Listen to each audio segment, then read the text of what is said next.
विद्यार्थी मित्रांनो, काल आपण ॲडिशनल इन्फॉर्मेशन म्हणजेच ॲडजस्टमेंटमध्ये आउटस्टँडिंग एक्सपेन्सेस बघितले. त्याच्यानंतर prepaid expenses, accrued income or outstanding income, त्यानंतर income received in advance or pre received income बघितले.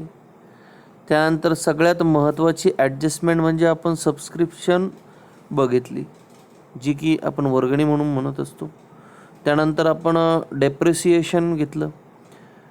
त्याच्यानंतर आता आपल्याला या ठिकाणी महत्त्वाचा भाग बघायचा आहे, तो आहे कॅपिटलायझेशन ऑफ एंट्रान्स फीज. म्हणजे या ठिकाणी प्रवेश शुल्काचे भांडवलीकरण.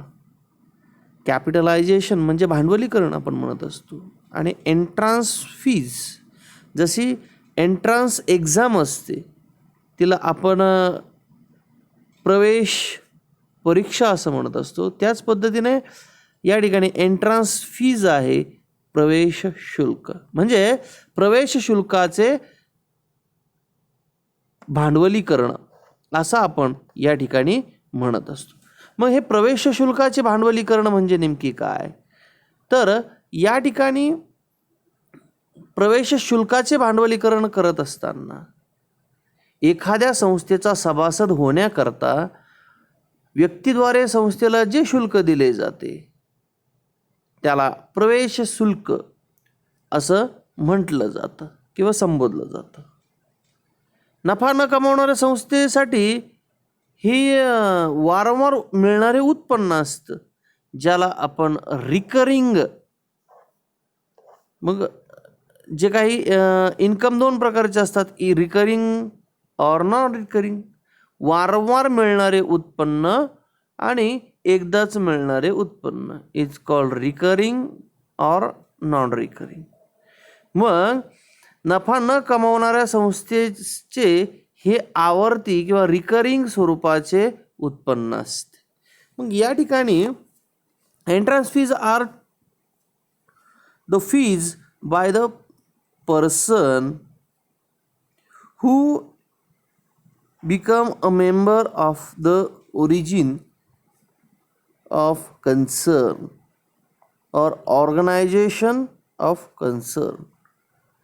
त्यानंतर generally entrance fees are treated as a capital receipt. सामान्यतः प्रवेश शुल्क हे संस्थेचे भांडवली उत्पन्न समजले जाते, capital receipt or capital income. मग हे भांडवली उत्पन्न समजले जाते, हे भांडवल निधीत मिळवले जाते, but sometimes part and it can be treated as a revenue receipt. आणि यालाच आपण सामान्यपणे but sometime part and it can be treated as a revenue receipt.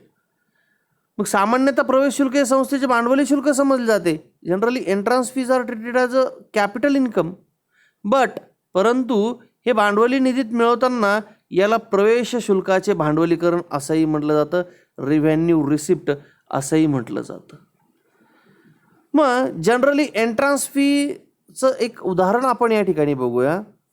मग या ठिकाणी आपल्याला उदाहरण दिलेलं आहे, एंट्रन्स फी रिसिव्ड ₹50,000. मग आता ही एंट्रन्स फीज, अगोदर आपल्याला हे समजून घेणं महत्त्वाचं असतं की एंट्रन्स फीज रिसिव्ड हे आपलं इन्कम आहे, आणि आपण घेतो कुठं एंट्रन्स फीज? तर ते घेत असताना आपण इन्कम अँड एक्सपेंडिचर अकाउंटच्या क्रेडिट साईडला म्हणजे इन्कम साईडला घेत असतो, आणि त्या ठिकाणी आपण वर म्हणतो एंट्रन्स फीज. आणि ती एंट्रन्स फीज म्हटलं त्याच्या खाली मग किंवा त्याच्या समोर आपण 50,000 म्हणतो. इन दॅट केस जर त्याच्यावर खाली ॲडिशनल इन्फॉर्मेशन किंवा जी काही ॲडजस्टमेंट जर आलेली असेल, entrance fees capitalise 50%, 30%, any have percent, कुठल्याही टक्क्याने एंट्रन्स फी जर कॅपिटलाइज जर झाली असेल तर काय करायचं, तर मग या ठिकाणी सांगितलेलं आहे, काय सांगितलेलं आहे की entrance fees should be capitalise, 50% entrance fees should be capitalise. मग समजा एंट्रान्स फी आपल्याला किती दिलेली आहे या ठिकाणी, तर 50,000 रुपये दिलेली आहे आणि आपल्याला सांगितलं की 50% entrance fees are to be capitalize, म्हणजे 25% जे आहे, 50% जे आहे 25,000ला या ठिकाणी, मग 50,000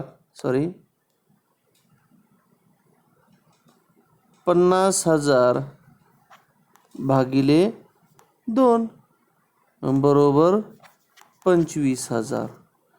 मग या ठिकाणी 25,000 येणार. मग एंट्रन्स फीज आपण घेतल्यानंतर एंट्रन्स फीच्या समोरच्या कॉलममध्ये आपण 50,000 घेणार.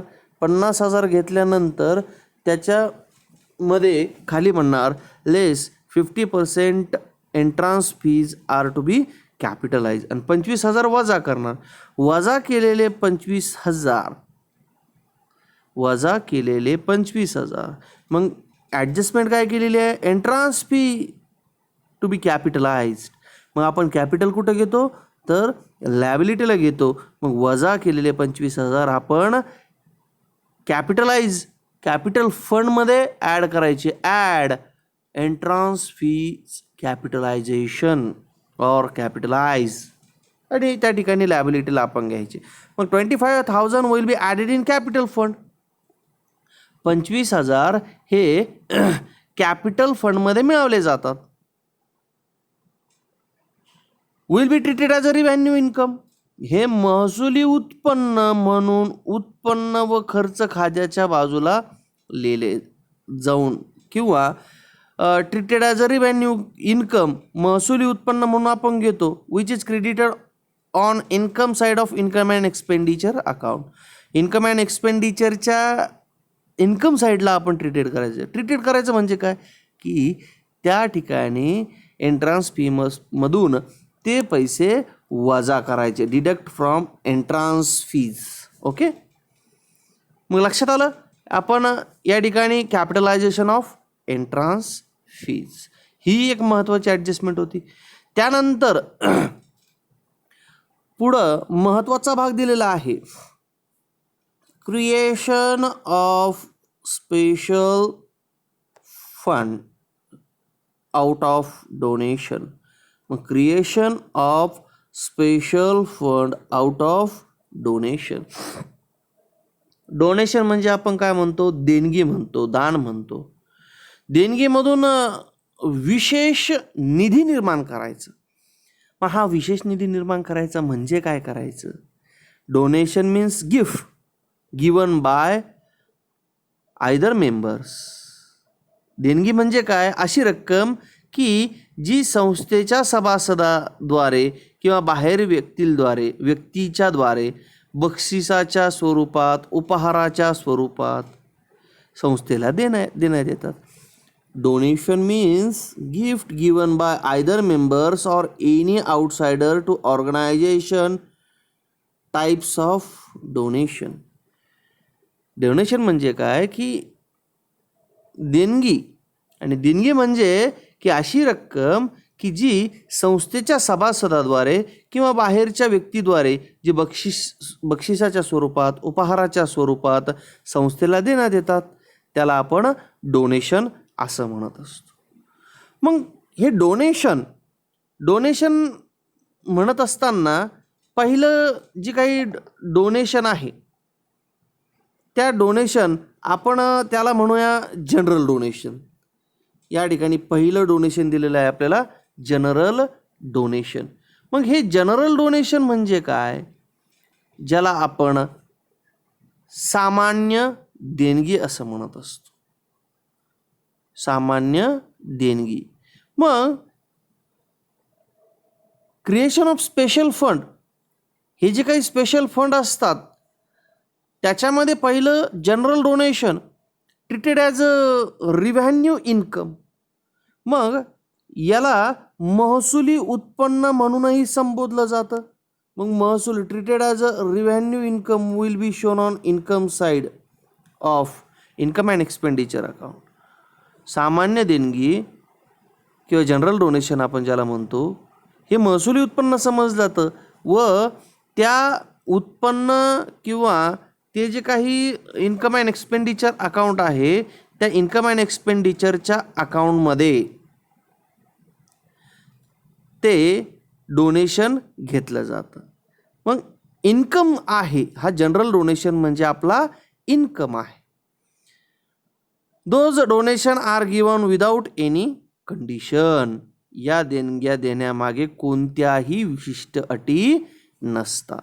मग काही डोनेशन देण्यामागे विशिष्ट अटी असतात, परंतु या डोनेशन देण्यामागे कुठल्याही प्रकारची अट त्या ठिकाणी नसते. ओके. मग जसं या ठिकाणी जनरल डोनेशन झालं त्याच पद्धतीने स्पेशल डोनेशन या ठिकाणी आहे. मग हे special donation are sometimes given for specific purpose. कित्येकदा दानाद्वारे किंवा देणगीद्वारे संस्थेला विशिष्ट उद्देशाच्या पूर्तीसाठी देणग्या देण्यात येतात. Donation are sometimes given in specific purpose. विशिष्ट उद्देशाकरता देणग्या देण्यात येतात.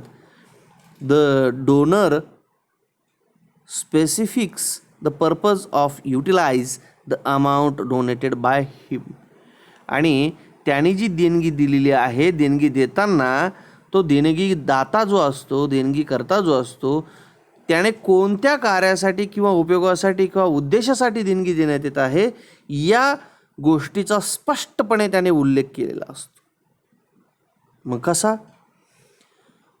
मग donation are sometime given in specific purpose. विशिष्ट हेतू करता हे डोनेशन दिलं जातं. Okay. The donor specifies the purpose of utilization amount of donated by him. त्याने देणगी दिलेल्या अमाऊंटचा विशिष्ट कार्यासाठी, विशिष्ट उपयोगासाठी, विशिष्ट उद्देशासाठी म्हणजे कोणत्या उद्देशासाठी ती देणगी वापरावी हे मेन्शन केलेलं असतं. मग त्याच्यामध्ये donation of building fund, donation for prize fund, donation for sport tournament etcetera. Such donation should be shown on liability side of balance sheet.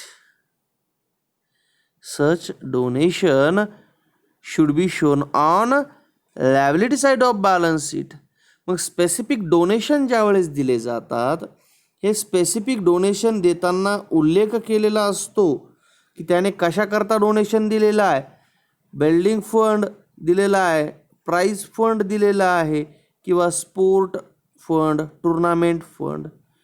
जर फंडचा उल्लेख आला, जनरल डोनेशन जे असतात हे जनरल डोनेशन ही आपला इन्कम आहे, परंतु specific donation like that a building fund, prize fund, sport fund और टुर्नामेंट फंड, जर त्याच्यामध्ये फंड असा उल्लेख जर आला तर ती आपली लायबिलिटी असते, कारण ती स्पेसिफिक पर्पज करता दिली जाते. त्यानंतर पुढं आहे स्टॉक ऑफ स्टेशनरी. लेखन सामग्रीचा साठा किंवा स्कंदाचा साठा असं आपण म्हणत असतो. स्टेशनरी इन जनरल आपण स्टेशनरीचं दुकान म्हणत असतो, स्टेशनरी म्हणत असतो. त्यामुळे आपल्याला विशेष स्टेशनरीला समजून घेण्यामध्ये अडचण नाही. सर्वच स्टेशनरीकरिता किंवा स्कंदाकरता लेखन सामग्री हा सामान्य खर्च आहे. प्रत्येक कंपनीमध्ये किंवा प्रत्येक भांडवली संस्थेमध्ये अथवा सेवाभावी संस्थेमध्ये stationery is an expenditure. It is a consumable item. It is a consumable item. मग तो उपभोगाकरता वापरला जातो, त्याचा वापर केला जातो. मग हा सामान्य खर्च आहे. लेखन सामग्री वापरामुळे ती संपुष्टात येते. It may be calculated as under. ती कॅल्क्युलेशन कशा पद्धतीने केली जाते ते आपल्याला बघायचं आहे. मग या ठिकाणी आपल्याला चालू वर्षात उपयोगात आणलेली स्टेशनरी. मग या ठिकाणी ओपनिंग स्टॉक ऑफ स्टेशनरी. मग सुरुवातीला आपल्याकडं स्टेशनरी किती होती चालू वर्षी? मग सुरुवातीला आपल्याकडं उपलब्ध असणारी स्टेशनरी अधिक purchase of stationery during the year. For example, आपल्याकडं वर्षाच्या सुरुवातीला 500 रुपये स्टेशनरी आहे.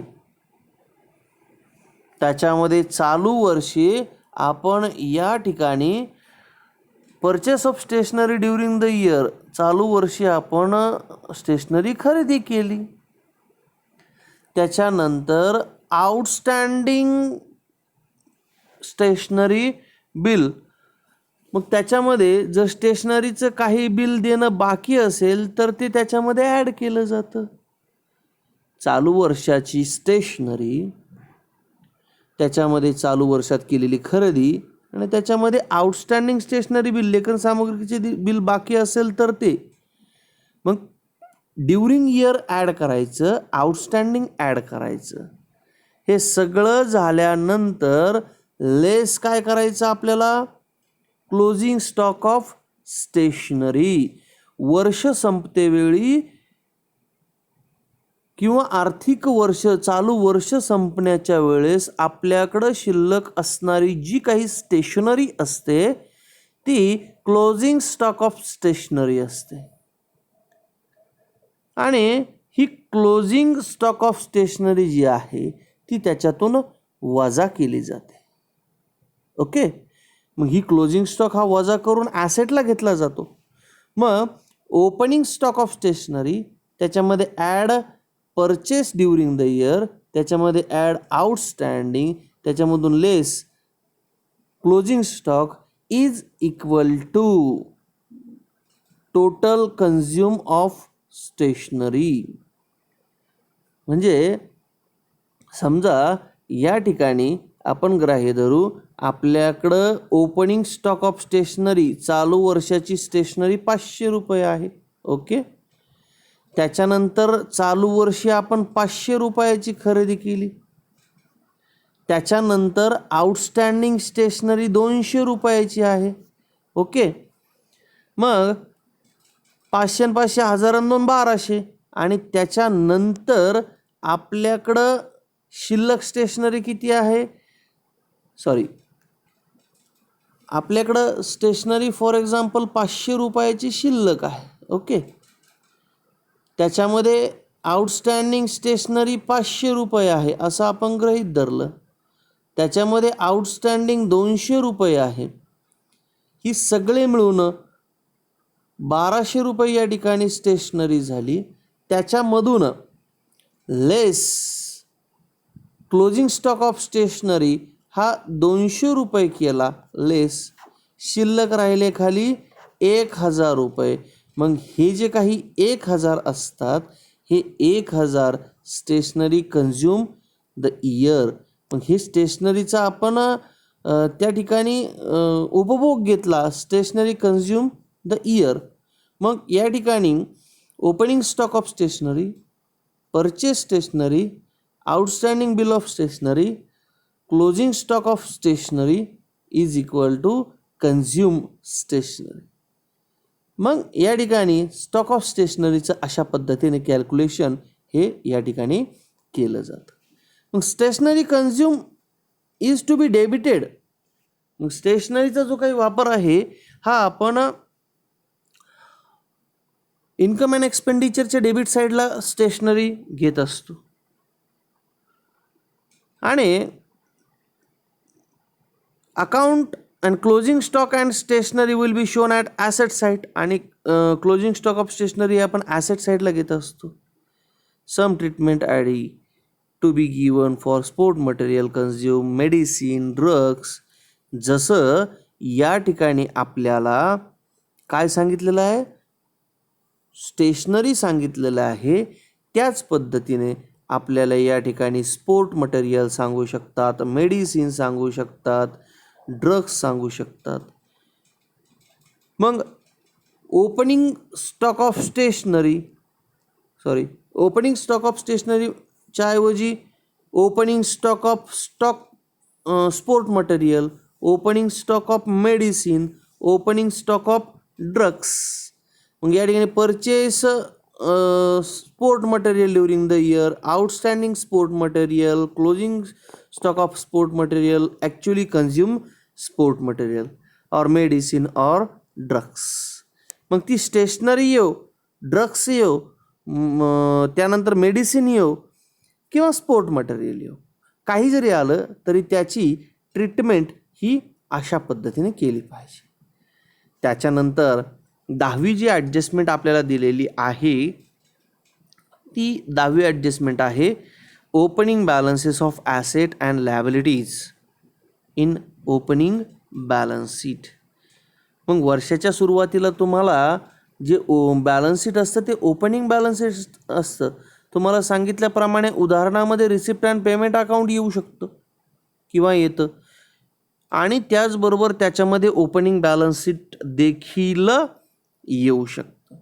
At the beginning of accounting year, वर्षाच्या सुरुवातीला, beginning at the accounting year, मग हे वर्षाच्या सुरुवातीला हे जे काही सांगितलं जातं of asset and liability shown balance,